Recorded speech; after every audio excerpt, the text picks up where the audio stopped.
Alhamdulillahi Rabbil Alamin. Wassalatu wassalamu ala Sayyidina Muhammadin wa ala alihi wa sahbihi ajma'in. Amma ba'd. Penulis berkata, 3 kaidah penting.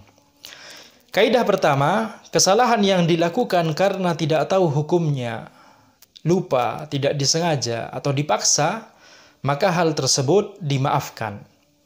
Ya, jika kita terapkan kaidah ini pada masalah puasa, maka syarat puasa seseorang itu batal ketika melakukan pembatal-pembatal puasa di atas adalah bahwa dia melakukannya setelah mengetahui hukumnya, dia tahu hukumnya, ya, atau setelah dia ingat, ya, bukan lupa, atau sengaja. Ya, jika seseorang melakukannya karena jahil terhadap hukumnya, atau lupa, atau tidak disengaja, atau dipaksa, maka puasanya tidak batal.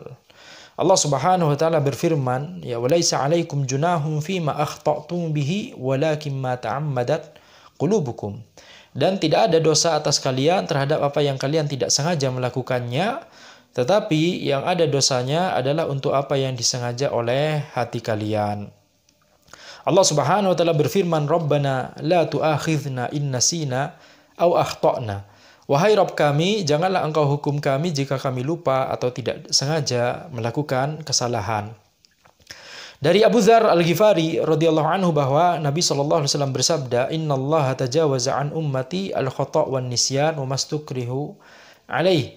Sesungguhnya Allah memaafkan bagi umatku kesalahan yang tidak disengaja, lupa, dan sesuatu yang dipaksakan untuknya. Jadi ini adalah sebuah kaidah di dalam syariat. Ketika seseorang itu melakukan sebuah hal yang diharamkan, sebuah dosa, sebuah maksiat, akan tetapi dia tidak tahu hukumnya, atau dia lupa, ya, dia tidak sengaja, atau dia dipaksa, ya, melakukannya, maka ya dia tidak mendapatkan dosa. Penulis berkata, oleh karena itu jika dia makan dan minum karena tidak sengaja atau lupa, maka puasanya tidak batal. Ya, Nabi SAW bersabda, "Idza nasiya fa'akala wa syariba, ya, falyutimma shaumahu, ya, fa innama at'amahu Allahu wa saqah." Ya, barang siapa yang lupa lalu dia makan atau minum, maka sempurnakanlah puasanya, karena sesungguhnya Allah lah yang memberinya makan dan minum. Ya. Jika ada debu atau lalat yang masuk ke mulut dan kerongkongannya tanpa disengaja, ya, maka puasanya tidak batal. Jadi karena tidak disengaja maka puasanya tidak batal. Kalau disengaja maka batal, ya. Demikian pula jika air tidak sengaja tertelan saat sedang mandi, berkumur, atau istinsyak, ya, istinsyak itu, ya, memasukkan air ke hidung, ya, termasuk sunnah wudu, dilakukan sebelum wudu. Maka ketika dia tidak sengaja, airnya tersebut ketika berkumur atau istinsyak tersebut tidak sengaja tertelan, maka puasanya tidak batal.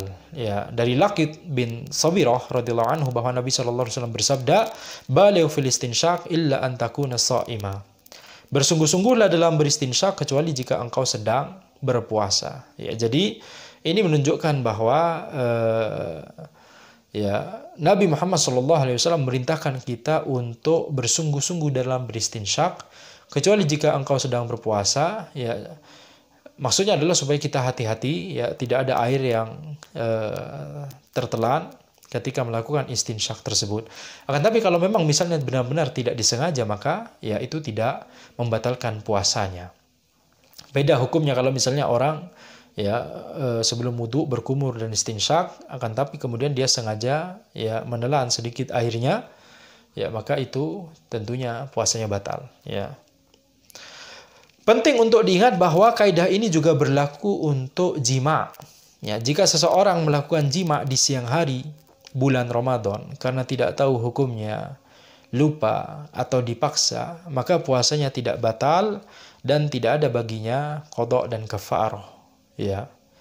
Karena kalau misalnya dia melakukan jima tidak tahu hukumnya, maksudnya tidak tahu ternyata itu, ya, tidak boleh dilakukan di siang hari bulan Ramadan, tidak tahu hukumnya bahwa itu haram, atau dia lupa bahwa hukumnya haram, atau dia lupa bahwa itu siang hari di bulan Ramadan, ya, atau dipaksa, seperti misalnya kalau seorang istri atau seorang suami dipaksa oleh, ya, istri dipaksa oleh suaminya atau suami dipaksa oleh istrinya, Ya, yang dimaksud dipaksa di sini adalah dia ya tidak bisa menolak ya. Jadi misalnya tangannya diikat misalnya begitu ya. Sehingga dipaksa untuk jima, dia tidak berdaya untuk menolaknya, maka ya orang yang dipaksa tersebut tidak wajib baginya qada dan kafarah. Ya, jadi demikian pula jika seseorang keluar mani karena mimpi basah, maka puasanya tidak batal dan tidak ada baginya qada. Ya, kalau orang keluar mani karena mimpi basah, maka itu juga hal yang tidak disengaja, maka puasanya tidak batal, tidak ada baginya qada, dan juga tentunya kita telah bahas tidak ada kewajiban baginya untuk kafarah, tetapi wajib baginya untuk mandi, ya mandi wajib. Ya, maka ini adalah sebuah kaidah yang sangat penting untuk kita ketahui karena banyak furu' yang berada di bawah kaidah ini, yang masuk dalam kaidah ini, ya sehingga wajib untuk kita untuk memahami kaidah atau prinsip ini. Nah,